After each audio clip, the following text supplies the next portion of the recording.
Video ini gue bikin buat kalian semua yang mau sukses di usia muda. Di video kali ini gue nggak akan ngajarin hal-hal basic kayak gimana caranya nabung, ya kan, compounding, bla bla bla. Gue yakin kalian udah banyak dengar tentang hal itu. Gue nggak akan ngajarin yang basic-basic, trivia yang kalian bisa cari di Google. Kenapa gue nggak akan ngajarin kalian, oh nabung aja gitu? Karena uang itu ya, cara uang bekerja adalah uang itu diprint dari angin. Kita nggak akan bisa nabung lebih cepat dibanding Federal Reserve itu ngeprint uang. Jadi kita harus cepat-cepat ngambil uang dari sirkulasi untuk dimasukin ke kantong kita, dan uang itu harus terus berputar ya. Jadi konsepnya itu nggak pernah menabung. Gua tuh nggak pernah punya konsep menabung. Uang masuk di rekening gua, boom, besok udah hilang ya. Gua nggak pernah lihat uangnya lagi. Masuk uang hilang, masuk uang hilang. Gue beliin jam, gue beliin apa ya. Jadi uangnya itu selalu cepat perputarannya. Di sini gue pengen kalian kosongin gelas kalian ya. Jangan jadi orang so pinter karena otak kalian tuh udah banyak diracunin sama media-media ya. Diracunin sama sinetron alay. Banyak diracunin sama orang-orang nggak penting. Jadi di sini gue pengen kalian kosongin gelas kalian dan dengerin apa yang gue akan omongin. Ini yang pertama dan menurut gue paling penting kalau kalian mau jadi orang sukses adalah kalian harus filter informasi. Karena otak kalian ini yang ngontrol semuanya, yang ngontrol tangan kita ya. Cara kita ngetik, semua itu adalah dari otak kita. Jadi kalau kita bisa ngefilter informasi yang masuk, kita punya barrier filternya masuk informasi, kita bisa jadi orang yang jauh lebih pintar. Maksudnya apa? Kita jangan dengerin orang yang hidupnya kita nggak mau contek. Ini gue akan terus tekan-tekanin ke kalian. Banyak orang yang masih sangat terpaku pada sistem perbudakan modern ini. Ini film salah satu yang menurut gue suka adalah The Matrix. Jadi gue pertama diajak nonton bokap gue, ini mungkin filmnya tahun 2000. Gue nggak nonton semua sequelnya sampai selesai, tapi gue suka banget dengan konsep dari filmnya. Dimana Morpheus itu pernah bilang, nggak semua orang tuh siap untuk dicabut kepalanya. Jadi kalau kalian nonton Matrix yang pertama, itu ada satu scene di sana, di mana ada orang yang akhirnya membelot ya dari timnya. Gue lupa namanya siapa, yang cowok, dia membelot dari timnya untuk dia nggak mau dicabut ya dari Matrix. Dia mau balik lagi dan dia mau lupain bahwa dia pernah dicabut. Akan ada orang yang belain sistem ini, yang didoktrin ke kalian mati-matian dengan semua kepercayaan dia. Jadi itu orang-orang yang belum siap dicabut dari Matrix kepalanya. Contohnya apa? Gue kemarin bikin video tentang inflasi dan ada salah satu orang yang mention gue di salah satu postingan Instagram. Gue lupa, gue cuma baca sekilas doang tentang ada jadi financial advisor. Dia kan ada semua gelar lengkap, ada QWP apalah, nggak penting itu. Dia bilang, oh ini nggak gitu, caranya nggak gini. Itulah kenapa adanya penaikan suku bunga. Hei, anak SD juga tahu gitu. Kalau suku bunga naik, apa yang terjadi sama inflasi? Itu hal yang gue udah tahu dari gue SMP gitu. Itu nothing special, semua orang tahu. Tapi kenapa lu berpikir kayak gitu? Karena lu masih cetek banget. Ini namanya Dunning-Kruger effect. Di saat lu masih bodoh, lu pikir lu udah pintar banget. Nanti lu akan masuk tuh ke value of despair-nya di bawah. Jadi buat kalian yang mikir, oh ini nggak kayak gini cara kerjanya, coba kalian pelajarin dulu secara dalam. Lu udah pernah ngobrol belum sama orang-orang Bank Indonesia? Lu tahu nggak orang-orang di dalam Bank Indonesia tuh belinya apa? Kalau lu belum pernah tahu, nggak punya koneksi di dalam, otak tuh masih dangkal banget gitu. Jangan jadi orang yang so pintar. Dan kalian harus filter informasi kalian terhadap orang-orang seperti itu. Karena bakal banyak orang-orang yang akan belain sistemnya ini. Oh nggak apa-apa kok kita jadi pekerjaan, nggak apa-apa gini. Lu mau contek hidupnya dia, iya atau enggak? Kalau enggak, nggak usah dengerin. Sesimpel itu barrier filter informasinya. Karena sangat penting untuk kita bisa memfilter informasi yang masuk ke dalam kepala kita. Nah, gimana caranya filternya? Kalian misalnya ketemu sebuah konten tuh, oh ini salah nih, Timothy ngomong tentang inflasi. Kalian coba lihat orangnya. Kalian lihat orangnya, oh dia financial advisor. Kalian cari produknya. Oh dia kira-kira ngecas ya 1 juta, 2 juta per jam untuk servisnya, untuk advisory. Kalian pikir nggak sih, itu orang yang harga 1 jamnya cuma 1 juta gitu. 1 juta itu uang gue dapat, gue kencing sana, balik lagi dapat 1 juta gitu. Itu ya uang yang dia cas jam untuk kalian. Sehari mungkin dia ada 1-2 klien, ya kan. Sebulan dia mungkin 30-40 juta. Oh gue hebat, financial advisor gitu. Enggak, lu masih miskin banget gitu. Lu masih nggak tahu apa-apa tentang dunia. Pikiran lu masih sangat amat cetek dan waktu lu masih murah. Jadi kita tuh semua tahu ya, kita semua tahu tentang inflasi yang diajarin di buku. Gue tahu, gue bahkan lebih tahu dari lu gitu. Inflasi yang diajarin di buku, ya kan. Gimana cara kerjanya makroekonomi, economic machine works-nya itu seperti apa. Semua orang tahu. Yang beda itu apa? Kita tahu uang harus ditabung, ya kan, 50%, 30%, 20% rule. Semua orang tahu. Cuman bedanya gue sama financial advisor yang lain tuh apa? Adalah attitude gue terhadap hidup. Kita tahu uang tuh bisa diinvestasiin di saham, bisa di obligasi, bisa di reksadana, bisa di mana, aset kelas. Semua orang tahu. Cuman bedanya apa? Pilihan hidup gue. Itu financial advisor yang kalian dengerin, itu terbang ke Bali aja naik pesawat ekonomi. Dia nggak punya KrisFlyer 500.000 miles gitu. Dia kemana-mana cuma naik pesawat ekonomi, cari hotel, ya sayang sama keluarganya gitu, bintang 4. Itu bukan, kita punya konsep yang sama tentang uang, tapi kita tuh punya konsep yang berbeda tentang hidup. Gue nggak mau hidupnya seperti itu. Terserah, kalau kalian mau dengerin orang kayak gitu, mau jadi orang kayak gitu, terserah. Cuman itu barrier pertama, filter informasi kalian. Masa mau ngajarin financial freedom masih cicil mobil? Masa Innova aja dicicil? Katanya ngajarin financial freedom. Nah, ini tadi sampai ketawa nih videografer gue. Nggak panas itu pantatnya? Menjadi cicil. Panas. Ngapain lu ngajarin orang-orang financial freedom? Oh, kita compounding ya, 8% setahun. Lu aja belum kaya gitu. Belum punya duit gitu. Ya jadi nggak usah ngajarin orang. Jalan-jalan ke Bali ya ya kan, cari hotel atau nggak cari villa ya 2-3 juta semalam gitu kan, happy, ada kolam kecil. Villa yang gue sewa tuh 30 juta semalam. Cari tempat yang dekat sama Sisi. Malam datang Sisi ada welcome-nya gitu. Kita semua punya konsep sama tentang uang, tapi hidup kita berbeda. Jadi mau dengerin yang mana? Hati-hati ya, jadi di film Matrix tuh banyak ada agennya ya kan. Jadi pertama kali si Neo itu dimasukin ke programnya, ada cewek yang pakai baju merah. Itu tes pertama dia. Dia ngeliat cewek itu terus jadi agen ditembak gitu. Nah, cewek dengan baju merah ini itu ada banyak format. Jadi jangan lihat cewek yang berbaju merah ini. Jangan terdistract sama tujuan kalian. Jadi kalau ada cewek berbaju merah tuh kayak gitu mau sok-sok pintar gitu, nah itu agen dari Matrix. Ya, itu ditembak kalian. Kalau kalian dengerin dia, oh ya udahlah, gua hidupnya ya gua reksadana indeks lagi lah. Gua 8% lagi, gua stable lagi gitu. Kalau kalian mau keluar, mau punya hidup yang kalian mimpin, itu bukan caranya. Di sini salah satu trait untuk bisa sukses adalah kalian komit ke sesuatu yang kalian udah janji kalian mau lakuin. Janganlah jadi kutu loncat gitu. Gue banyak banget punya temen yang mau sukses. Dia coba jadi agen asuransi. Baru coba 3 bulan dia kayaknya bukan buat gua. Dia coba jadi agen properti.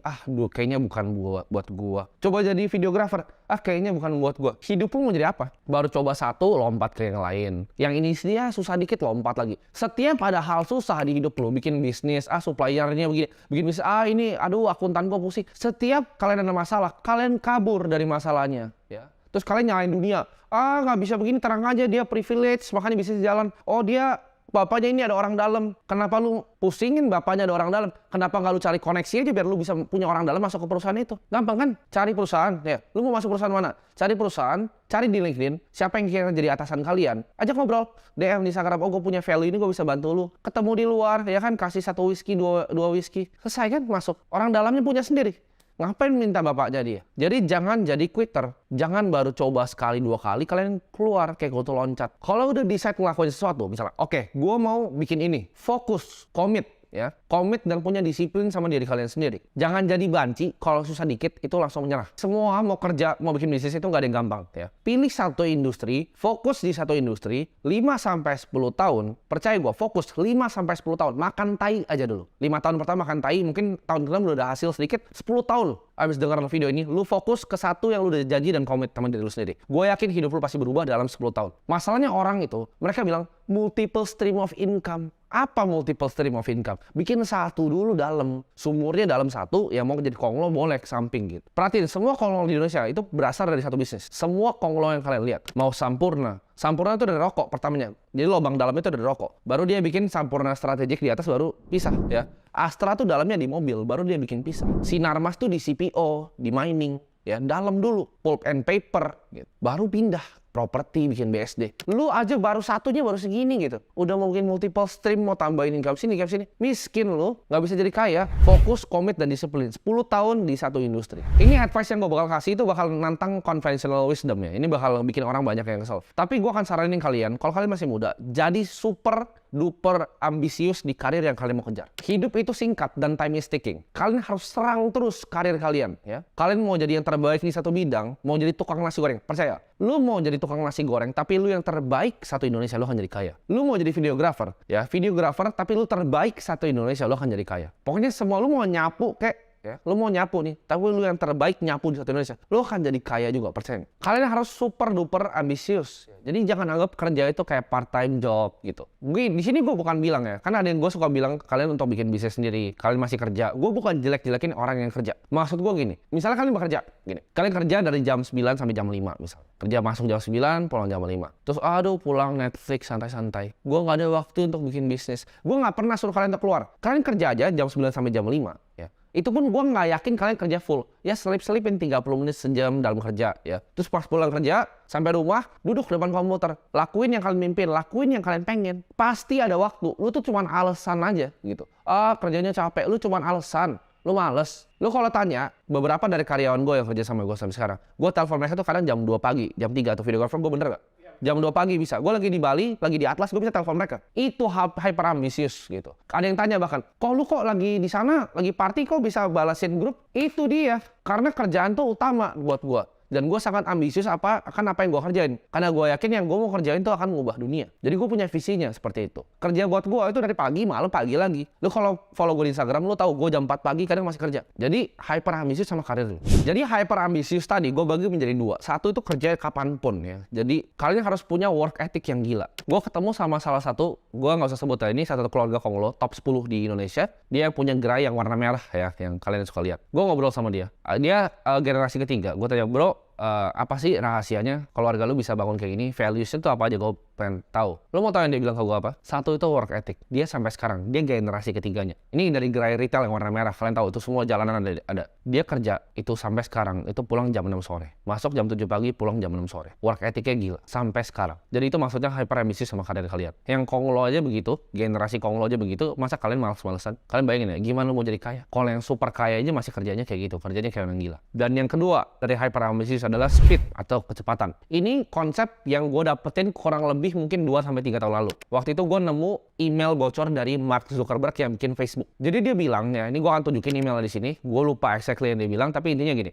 Dia bilang masalah paling utama dari kita adalah development speed. Programmer lama dan kita perlu develop lebih cepat. Karena dengan develop yang lebih cepat, kita bisa eksekusi lebih cepat. Jadi development speed itu mengaruh ke execution speed. Satu email itu mengubah hidup gue. Semua yang kerja sama gue itu cepat banget. Pace-nya beda di perusahaan manapun yang mereka pernah kerja sebelumnya. Karena gue nggak percaya. Gue tuh dari dulu ya, gue bodoh. Jadi kalau misalnya dulu ada gue bikin agency, ada bikin website, programmer gue bakal begoin gue buat bilang, kok 3 minggu. Gue bakal kayak, oh oke, 3 minggu kerjainnya. Sekarang dia bilang gue 3 minggu, besok jadi. 3 minggu apa? Lu programming 3 minggu apa? Mau di WordPress lu bikin 3 minggu. Codingnya kan paling 30 menit terus lu ngerokok, ngopi. Sama nih kayak ngedit. Orang bilang ngedit kok 3 hari. Mana? Siapa sih ngedit 3 hari? Satu video 3 hari. Satu video tuh sehari kelar. 10 jam duduk lu di situ. Jadi 3 hari atau bikin seminggu gitu kan. Nih kalau kalian yang punya editor ya, kalian tanya dia, lu real ngedit berapa lama? 30 menit sehari kan rokok, set, ya kan, kopi hitam, ngaso-ngaso, telepon sama istri, tiduran lu ada anak, main sama anak, balik lagi ngedit. Kalau bener-bener kerja, fokus ya itu 7 jam, 10 jam beres satu video. Jadi ini maksud gua, speed. Jadi orang yang cepat. Nah, caranya roket itu bisa naik ke atas lawan gravitasi adalah dengan kecepatan, akselerasi. Kalau akselerasi udah cepat,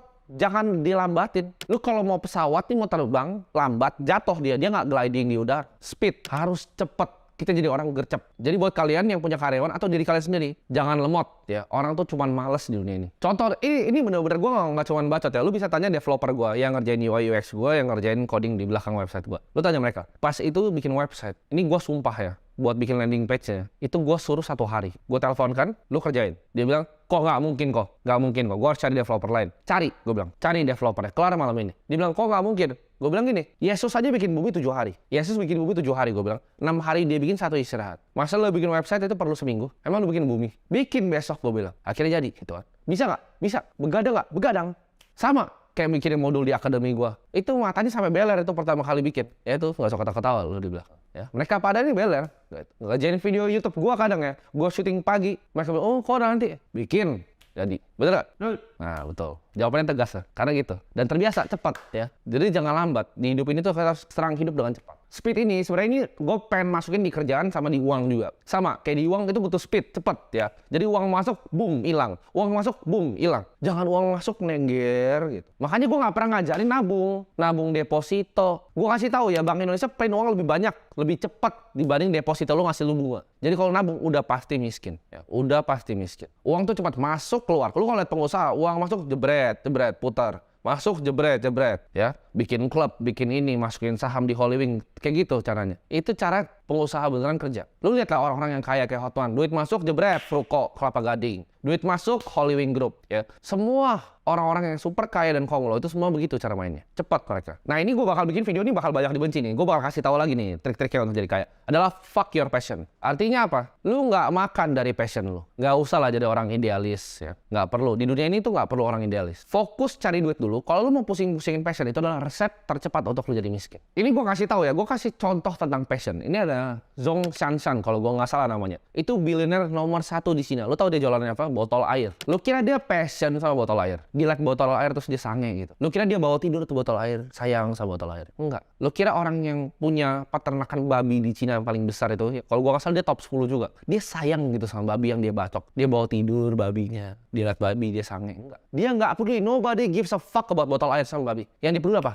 uang masuk. Jadi money in dulu, money in yang lain belakangan, passion belakangan, ya. Bodoh amat lu jualan botol air, passion lu diat sama cewek ya itu passion lu. Jangan gabungin nih mesin uang lu ini sama passion lu. Lu tanya gua passion nggak lakuin apa yang gua kerjain? Ya gua nggak passion, tapi itu karena dapat duitnya aja gitu. Jadi kita nggak perlu fokus di apa yang kita passion. Passion gua banyak, passion gua basket ya. Makanya gua ada klub IBL. Itu passion gua. Tapi apakah ini akan ngasilin gua duit? Ya pasti enggak gitu. Pasti enggak, boncosnya miliaran per tahun. Dan gua juga tahu karena itu passion gitu. Jadi jangan di mix nih. Begitu ini kegabung passion dan bisnis, lu jadi resep untuk jadi miskin. Konsepnya adalah ubah passion ya, ubah passion. Kalau ngelihat nih keluarga lu susah, diri lu susah, adik lu susah, itu yang lu lihat. Emak lu susah, itu yang lu lihat. Fuck passion lu, urusin mereka dulu. Dengan apa? Dengan bikin mesin yang ngasilin uang, bukan mesin yang untuk fuel passion lu. Ntar passion juga ganti-ganti kok. Lu hari ini suka golf, besok suka tenis gitu. Berubah-ubah kok passion orang. Jadi nggak perlu lah kejar-kejar kayak gitu, nggak ada. Jadi follow your passion ya kan, ikigai, nggak usah lah, nggak penting. Ini kalau lu punya mimpi ya, saran gue adalah lu triple down. Gue balik lagi ke yang konsep pertama, fokus. Warren Buffett sama Bill Gates itu pernah dikasih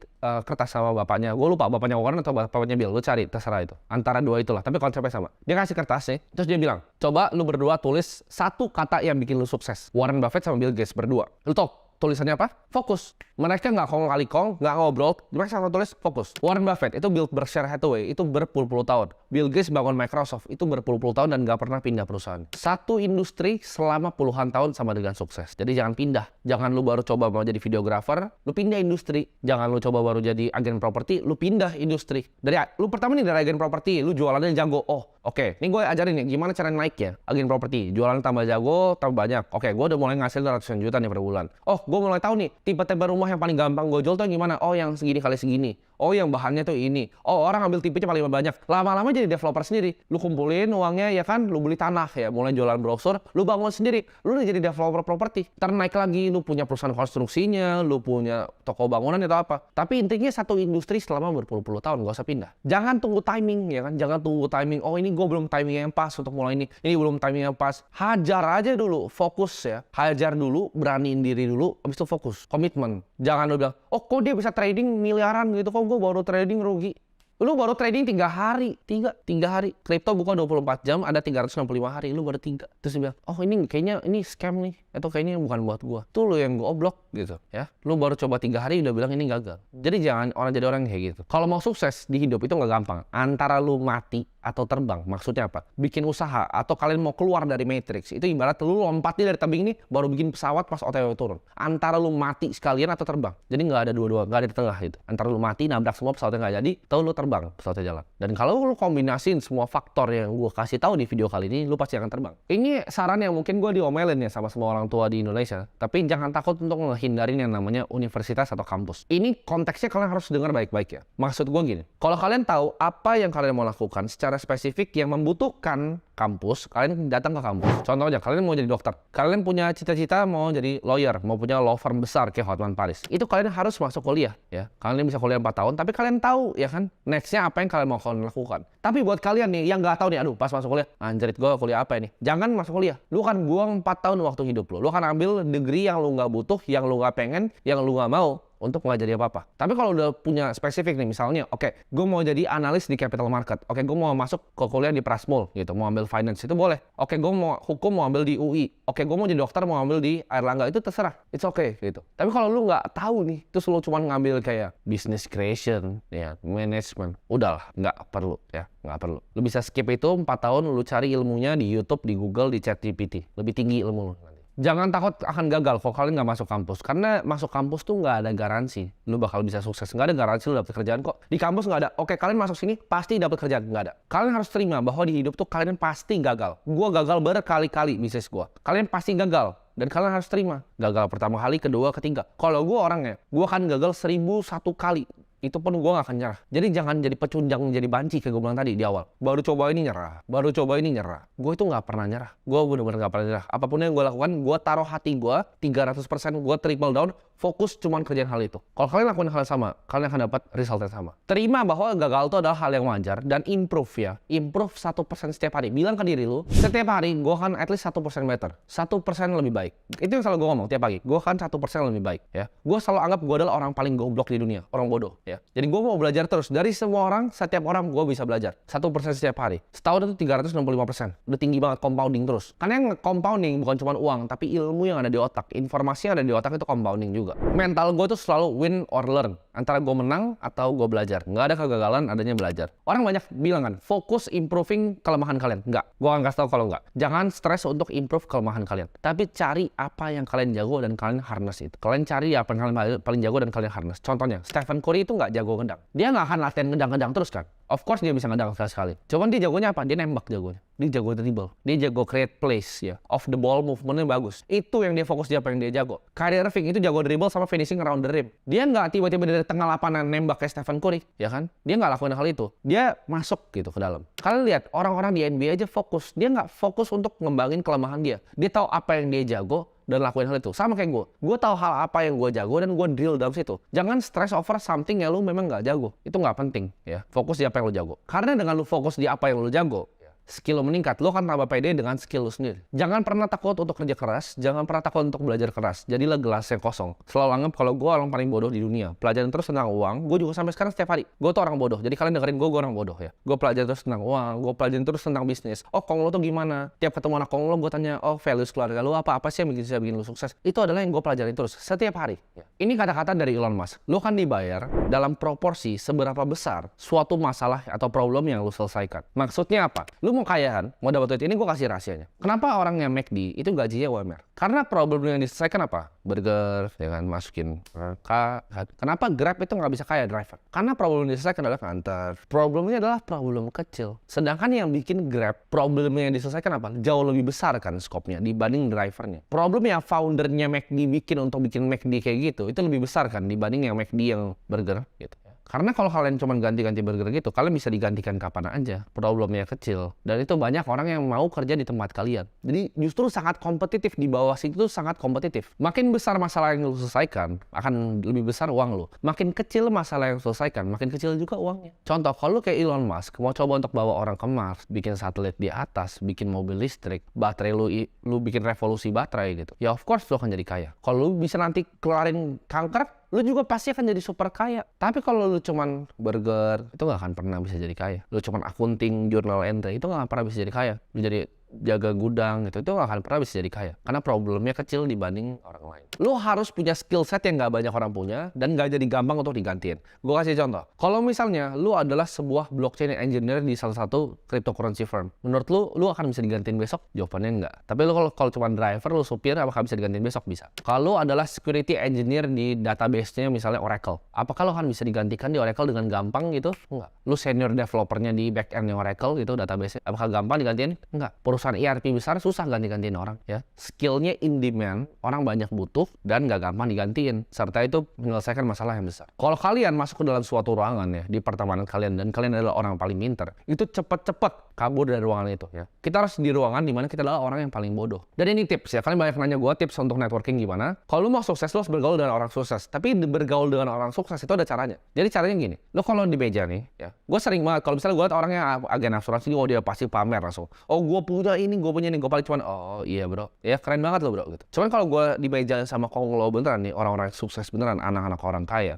cara ngomong itu berbeda. Gue kebanyakan bahkan diem. Kenapa? Karena gue ngomong, gue tahu mereka lebih tahu banyak hal. Kalau gue ngomong dari mulut gue, itu hal yang gue udah tahu di kepala gue. Itu informasi yang gue punya di kepala gue. Sedangkan, ya, kalau gue dengerin apa yang mereka ngomong dengan diam, diam itu sangat powerful dalam networking justru. Gue belajar, oh dia tuh begini, oh cara bisnisnya gini, oh rahasianya gini ya, oh cara dia pindahin uang tuh kayak gini. Gue belajar banyak banget dari semua konglo-konglo itu. Dengan cuman gue diam dan tutup mulut. Kalau lu nih masih miskin, bacot terus, nyocos. Lu punya gak sih temannya? Lu ngopi nih sama dia cuma beli saham misal 100.000 tapi ngomong udah kayak Warren Buffett. Nah, orang-orang kayak gitu, itu gak akan jauh di hidup. Kalau lu lihat orang nih, bahkan selevel sama lu, karena yang gue selevel sama gue aja, kadang gue diem. Karena gue mau dengar apa sih yang dia tahu yang gue nggak tahu. Karena semua orang kaya, ya, semua orang kaya itu punya something yang mereka tahu yang kita nggak tahu. Jadi learn untuk pakai diam itu untuk jadi senjata kalian networking. Kalau kalian mau jadi sukses, ini gue pakai di semua analisa, mau di kripto, analisa saham, analisa hidup gue. Gue selalu pakai namanya top down analysis. Gue selalu tanya why yang dari paling atas. Oh, kenapa sih gue nggak bisa sukses? Itu gue tanya terus ke diri gue. Kalau kalian tanya, kenapa kalian nggak bisa jadi miliarder? Kalian mungkin jawabnya, oh gue susah bos, gue nggak bisa menjadi miliarder karena keluarga gue itu susah, gue bukan dari orang kaya gitu.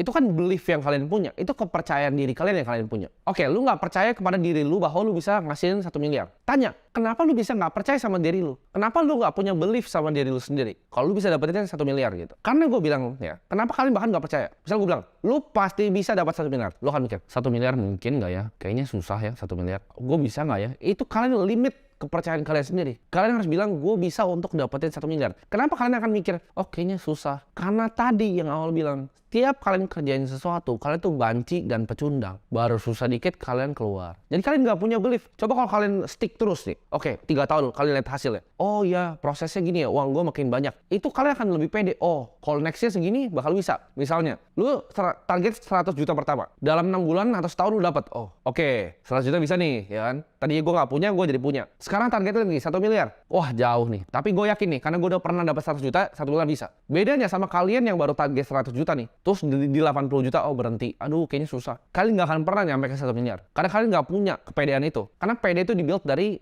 lakuin apa yang kita komitmen sama diri kita sendiri. Ya, jadi komit sama diri kalian sendiri. Percaya bahwa kapasitas diri lu sendiri, bahwa lu bisa ngubah hidup keluarga lu bisa jadi miliarder. Taruh 10-20 tahun di satu industri, fokus dan jangan kanan kiri. Komit di apa yang lu udah janji sama diri lu sendiri saat lu nonton video ini. Gue yakin suatu saat nanti lu balik ke video ini, lu komen, lu thank you sama gue bahwa lu udah ngubah hidup lu mungkin 5-10 tahun lagi.